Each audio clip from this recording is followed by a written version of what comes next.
Hey y'all, wow, nice hair. I'm going to tune back in to stream. What is going on here? To stream back into what we have here is the second part. I got back from my appointment. I only have like an hour before I have to run out the door again, but I wanted to stream for you guys because I said I would. So let's go ahead and share this.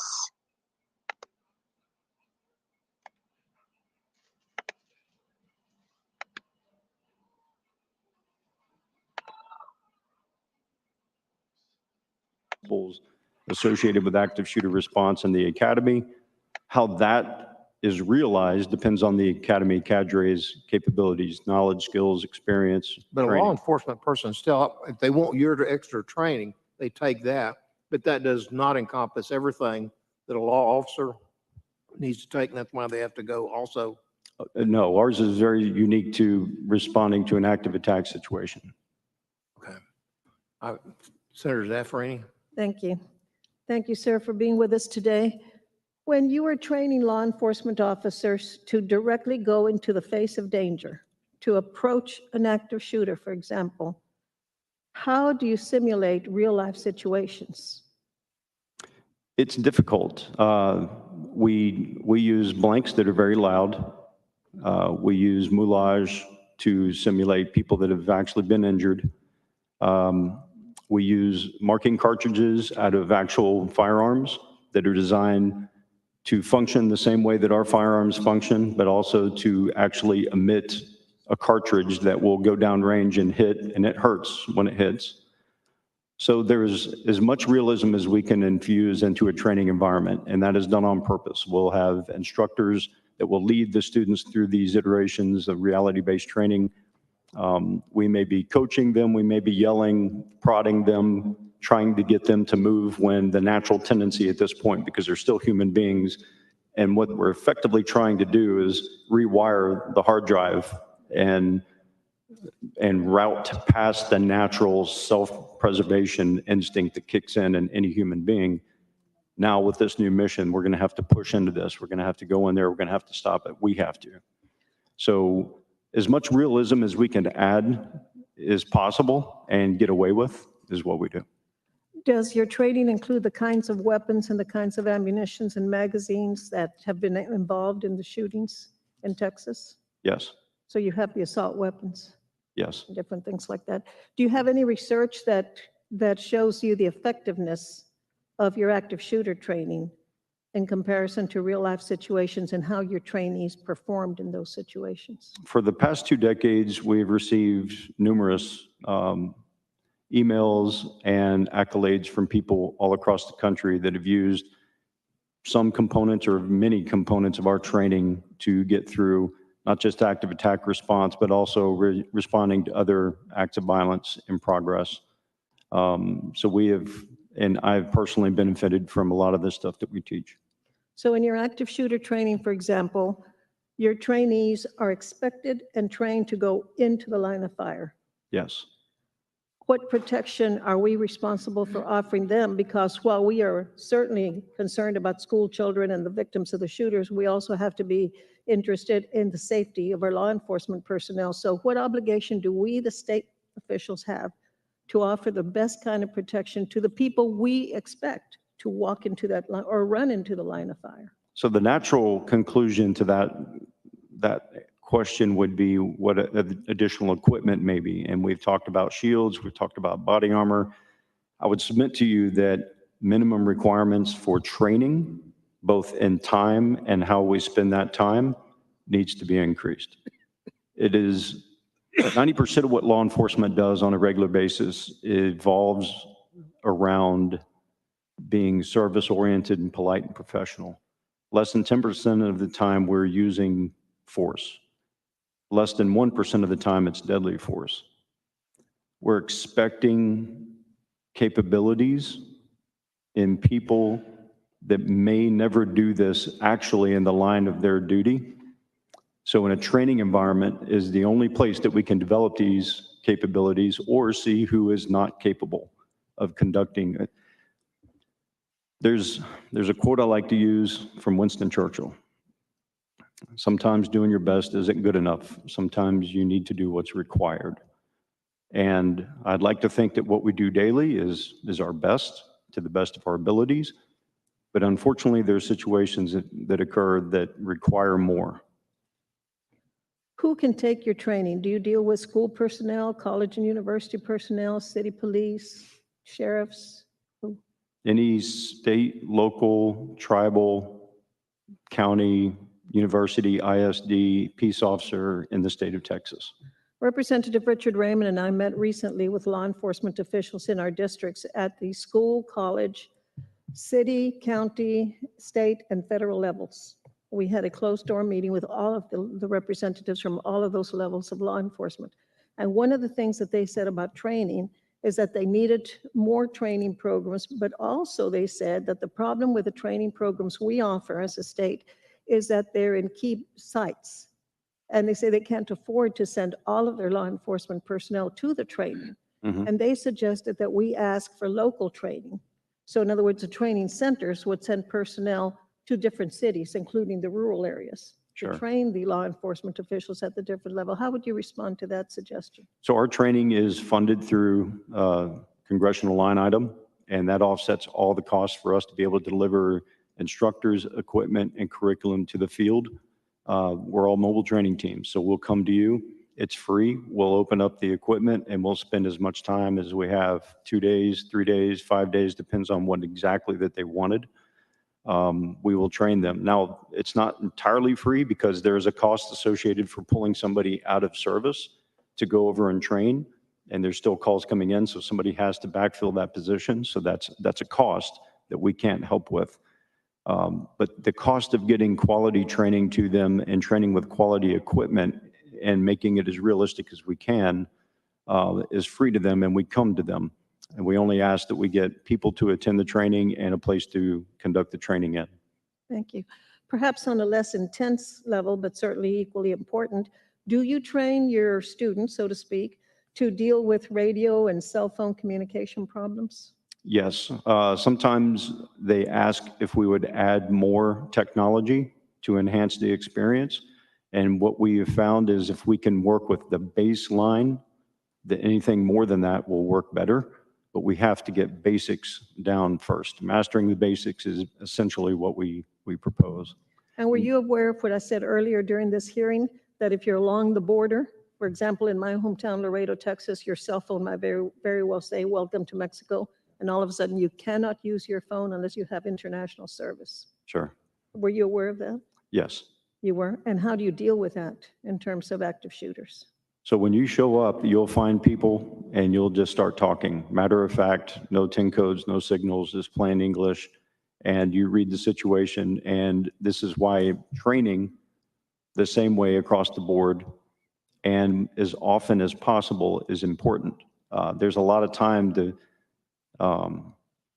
reflect on this after the event, but during the event, you don't have time to process very much. You have to have got some default responses already built up that you can plug and play very quickly. Muscle memory. Thank you so much, sir. Thank you, Mr. Chairman. Thank you. Members? Senator Birdwell.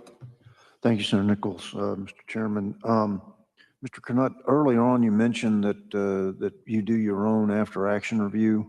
Are you going to be doing your own after this Uvalde event, or are you a subset of a larger DPS after-action review? Either way, I think it would behoove the committee that if today's review was not the final AAR, that we get it at some point. I'm just looking for who I should be asking for from that AAR to be received from. Yes, sir. At the request of DPS, we were called in to be kind of an independent third person. So you're like the observer controller providing ground truth, so to speak, to what We're looking at the data that they have gone through and vetted, and we're putting it into a report where we look at the response and what we teach, and where there was something consistent with what we teach, we'll note that. And when there's something that is inconsistent with what we teach, we'll note that as well. will you be providing that to the committee at a time appropriate upon completion? Upon completion, absolutely. We want to make sure that what we put out there is accurate Okay. and fair. When And do you we're, expect that? Because I don't want to rush you, but like after the West fertilizer plant explosion, it took almost a year for the state, and that's okay. Just it took almost a year for the state fire marshal to finalize the report from. sure, we're working at the pace of DPS investigation. When they verify that something is proper, true, contextual, chronologically accurate, then we get that information and we plug it into what we know so far, and that helps make the picture of what we're looking at, and then we can assess it. Okay. How long does that take you, though, from the time you get it from DPS or whichever jurisdictional law enforcement agency? Not very long. I mean, we're anticipating information as it comes in, and we're sitting down as soon as we get it and analyzing it, putting it into, again, the order that it occurred, and contextualizing it properly so that we can give an honest assessment of what was or was not done and when it was not done. Okay. All right. Thank you, Director. Thank you, Mr. Chairman. Senator Perry? Thank you, Mr. Chairman. So make sure I've got my facts right. There's 2 active shooter trainings for a particular law enforcement. One goes through academy. One can choose to go through yours subsequent to academy, correct? That's what it sounds like, yes, sir. So, and what I'm hearing from you, and let me back up, the academy, does that have hands-on active shooter or is it all academic? I believe it depends on the instructor cadre's So each capability. academy chooses its own path. Some may work out of a book and some may take them out to the range through, I've been on them. They're, homes and houses with pop-ups, and some are simulators, those kind of things. Yes, sir. But it really is inconsistent, to say the least. Yes, sir. You don't know what you're going to get, kind of Senator Hinojosa's point. So I'll just read between the lines, but if I'm right, you would suggest that yours is more, is a more quality program because it physically requires them to get into that muscle memory mode and to train, We have correct? a standard approach in how we deliver our material and how we train instructors to deliver our material. And it is everything we do every day to ensure that quality goes out and You quality. don't have all academic only, though. Everything you do would involve the actual physical going through the process. Experiential learning is absolutely important for the skill set. Do you have a required. database, or do you track ISD versus law enforcement versus other candidates that go through your process? Can you tell me how many ISD officers have went through your training? Off the top of my head, I can't give you an accurate number, but approximation is a few thousand. Compared to how many? I mean, what's the percentage? Is 5% of our ISDs going through your program, or is it just whatever the academy of choice was? I'd have to go and look How many- back at the numbers for. How many people went through you in a year? In the state, thousands, Thousands. and we're able to scale way up. Is it fair to say that a small percentage of ISD police officers, resource officers are going through your course? Yes, we know of several ISDs that are doing more than the minimum. Is it fair to say that an active shooter in an ISD setting is totally different than an active shooter in a Walmart or someplace? It's a little different, is it not? Or is it the same as far as process? We're trying to keep things as consistent across the board as possible. There's some broad concepts and principles that apply no matter what the venue is. So, and I know you got a report, and I'm not trying to get ahead of you, but, and I'll just say it this way, based on the timeline and the response that we went through by supporting evidence and fact, was your training protocols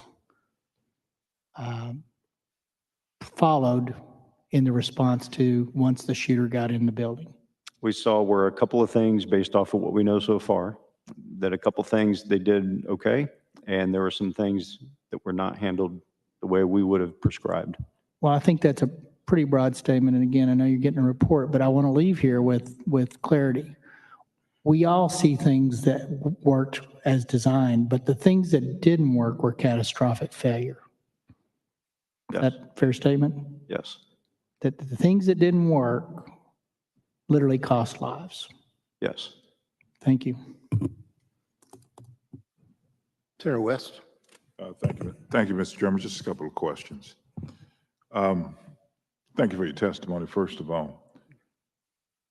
As it relates to other type of facilities, in Duncanville, I sat down with the mayor and other elected officials, we're in the city of Duncanville, we had a recreation center that had a summer youth program, and a shooter came in, a person came in with a gun, I should say a shooter.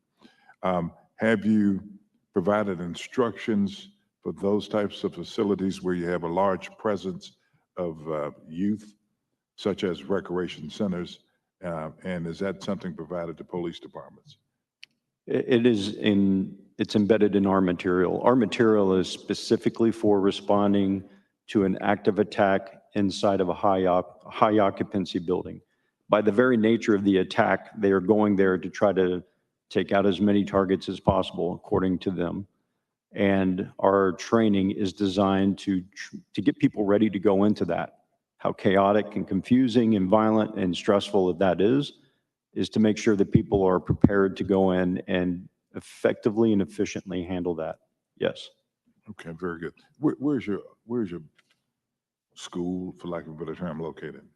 So we have a training facility outside of San Marcos that is ours. But the vast majority of what we do is mobile training teams. So the funding that we receive, we have kits of training equipment that we ship out all across the state, all across the country.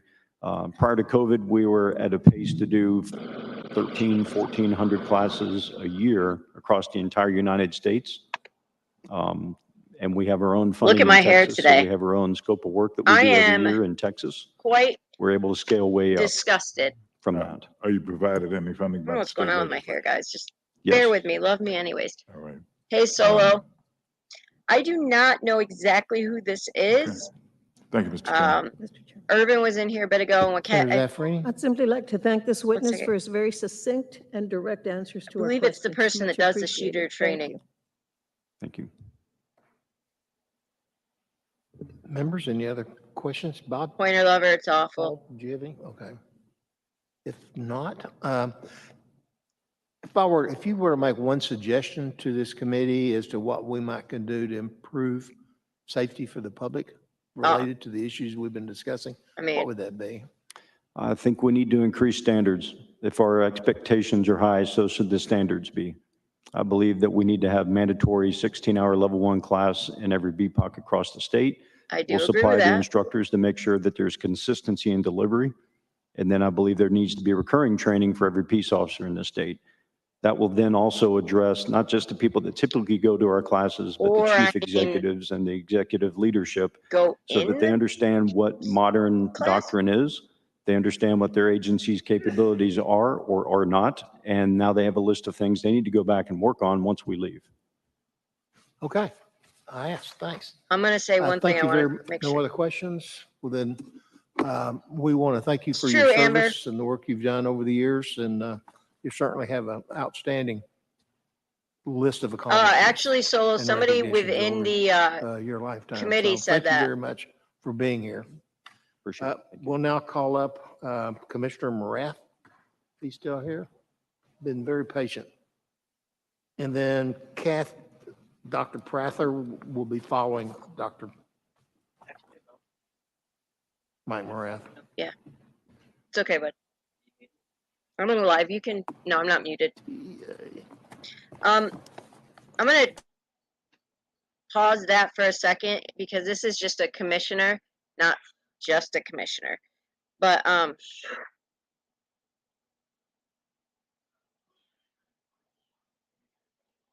well, hold on. Ask questions. Yes, sir. Thank you, Mr. Chairman. Thank you, Senators. My name is Mike Morath. really wanna hear Commissioner of the Texas doctor. Education Agency. In front of y'all, you should have a slide deck I'll walk through. Does everybody have this?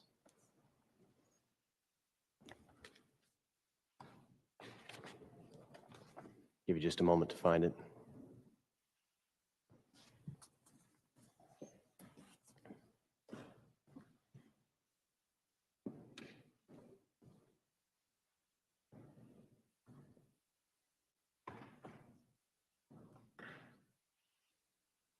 We have a few extra copies. If you're unable to find it, let me know. Do you need an extra one? Hunter, can we get a couple extra copies?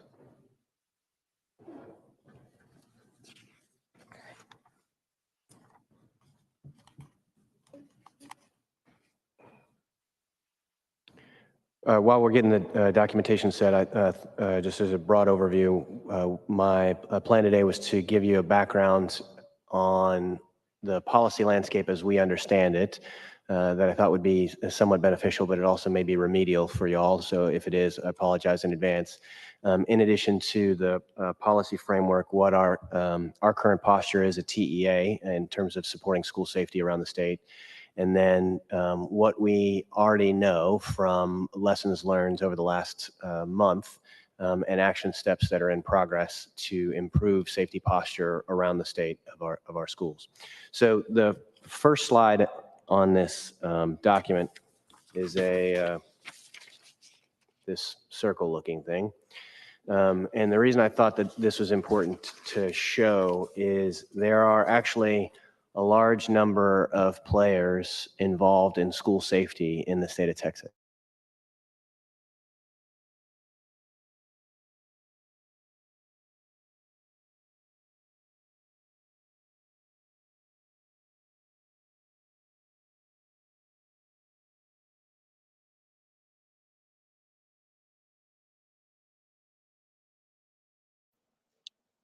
So I'm going to fill you guys in that are just coming in. Not that this guy isn't important, but he's mainly going to tell you what he's going to give you your big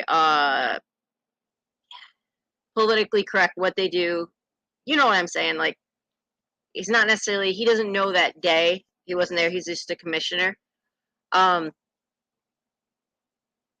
But I think they are going to, I think it said doctor after this, so I'm not sure if they are going to have one of the doctors testify, but that would be huge. So I want to catch that. I do have to take my daughter to softball here in about an hour, but then when we're there, I plan on breaking this down. However, if you missed this morning, it's 3 hours long, but it's actually extremely worth the watch if you guys get a chance to listen to it at some point. Sorry if you can hear my AC. They hit him hard, guys. There was one quote I loved it. They said Winston Churchill was something about right here. That guy said sometimes you have to do what's required and not just something. It was really good. I'll have to look it up. But anyways, so what came out this morning? For one, let me say that they did come out with the fact that Aaron Dondo, or however you say his name, he has not been responsive to be re-interviewed by the DPS, which means he's basically hiding. You could sense the frustration in the Senate this morning that he won't show himself. And essentially, the Senate is actually the ones that called for this to be public, as well as for, the reason I can stream it is because they've called for it to be public because they believe this all needs to be public. Hey, I'll be frank. So sorry for those that watched this morning, but those of you who didn't. All right, so here's what we learned. The lock plate on Mr. Reyes's door was broken.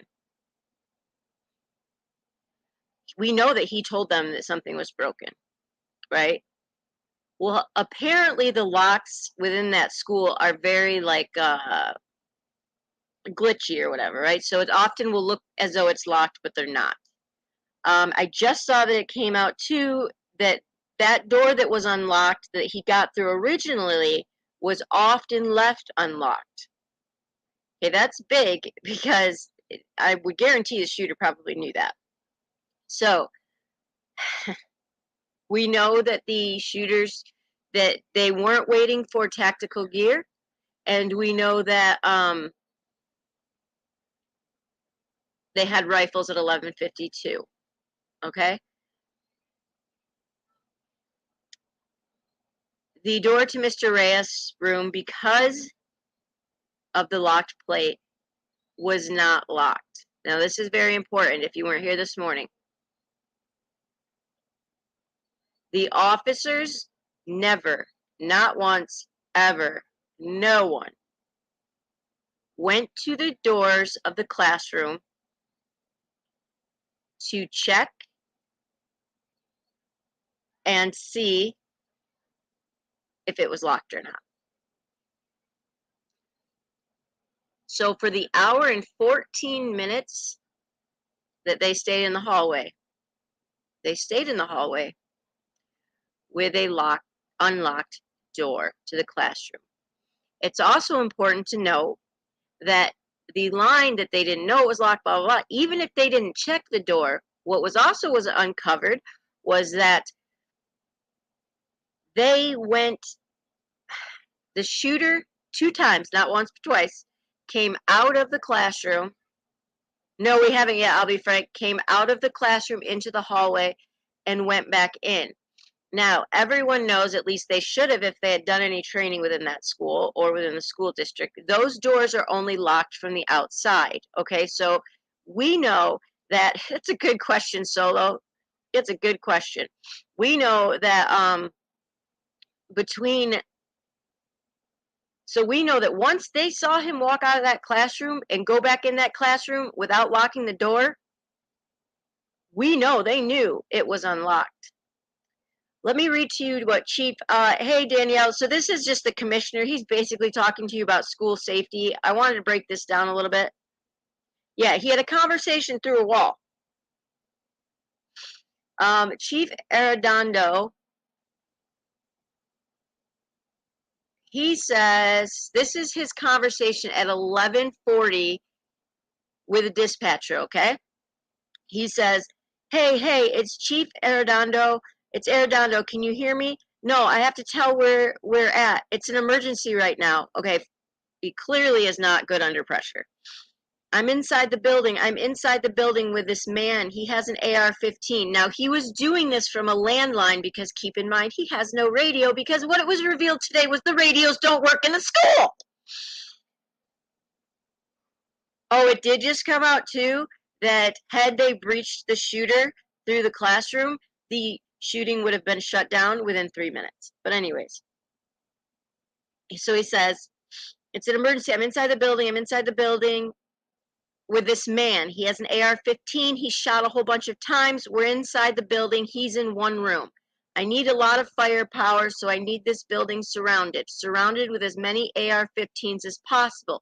Can you hear me? Can you hear me? Dispatcher talks the background about asking what room number. He goes on to say, is the teacher, this is interesting, is the teacher with him? Is the teacher with him? Is the teacher with him? Is she in the same room as him? Can you hear me? Ma'am. That is very interesting to me. The only reason I can think that he's focused on the teacher is because we know the teacher's husband was a police officer. Well, I'll be frank, the doors, so Carrie said it, so the doors can only be locked on the outside because students have been known to lock their teachers out when they take somebody out in the hall. I don't know. The dispatcher, so then he says again, so he says, can you hear me, ma'am? She says, I'm right here. He says, ma'am, is the teacher with him in his classroom?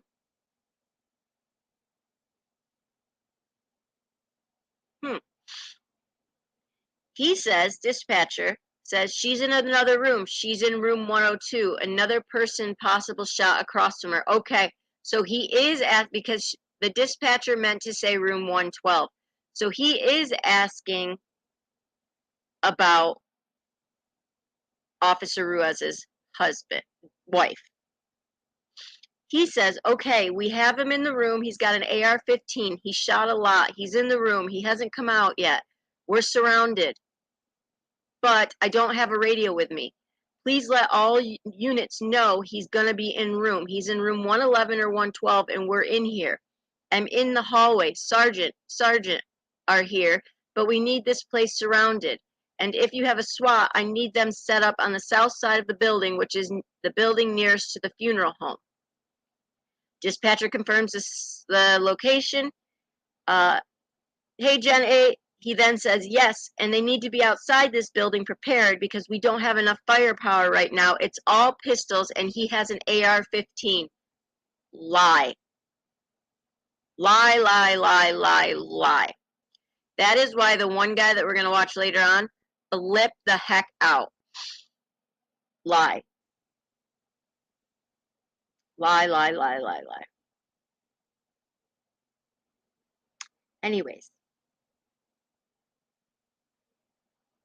And he says, so we only have pistol. The guy's got a rifle. So I don't have a radio. I don't have a radio. If somebody can come in. Then the chief says, I am, or the dispatcher asks him to stay on the phone. And then he says, I am, but I'm going to drop it when he comes out of that door. All right. So I need you to bring a radio for me and give me my radio. I need to get one rifle. Hold on. I'm trying to set him. I'm trying to set him up right now. Okay, do me a favor. Call me when SWAT is set up. I'm going to have you on vibrate, though. Call me twice if you have to, okay? All right, thank you. Okay, this guy clearly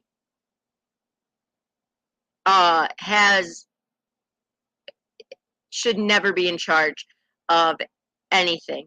Like, that's what the one guy we're going to watch later, because his testimony was so powerful. He gave it right to McCraw.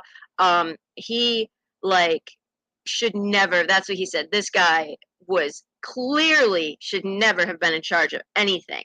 Like, he was an absolute, I get you are, you're upset, you're shaken, I get all of that, but this guy was beyond that. He was, like, ill-prepared for any type of situation like this.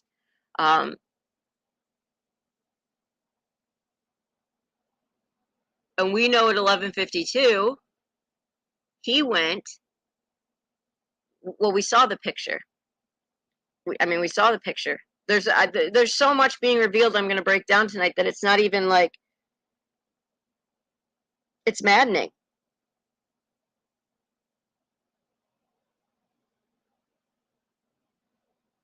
There's no way they're going to get to the, I doubt they're going to get to the doctor today. But this guy's just the commissioner. I do have to get ready for my daughter's softball, so check this out if you want to. But if the doctor goes on, I'll definitely share the link. McCraw did kind of try. So here's why I did feel bad a little bit for him, because he from the very beginning, from the first press conference he ever gave, he said this was an epic fail. And Arredondo, or whatever his name is, he's nowhere to be found. I know where he is. He won't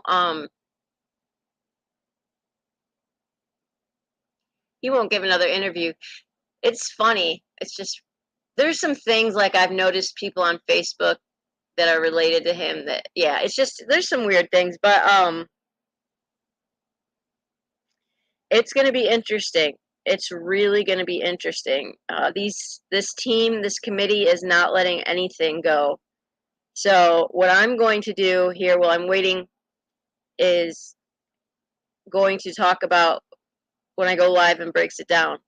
Yeah, exactly, Jen. Exactly.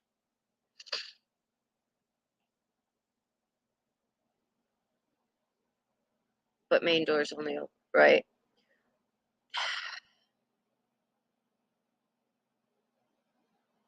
I mean, they never even checked the door. And then they even said that the handle could have been broken to get it. Like, well, they literally could have walked right in.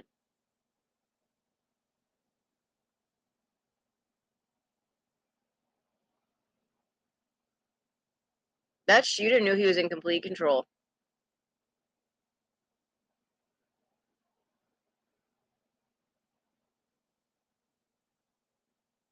I will say one of the committee members did ask if there was any link to cartel. McCraw said he didn't think so or whatever, but I'll break this down here in a little bit. I get why they have this guy. This guy's just basically walking people through of what's the procedure supposed to be for school safety, things like that. Yep. And we know by 11:52 there was 11 in the hallway. And we also know that after the 911 call, the initial one, which is actually done by Chloe, not Maya, there was at least, like right shortly after that, at least 6 shots.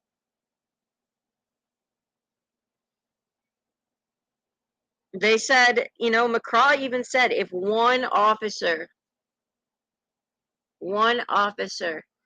would have put his life on the line over the kids' lives,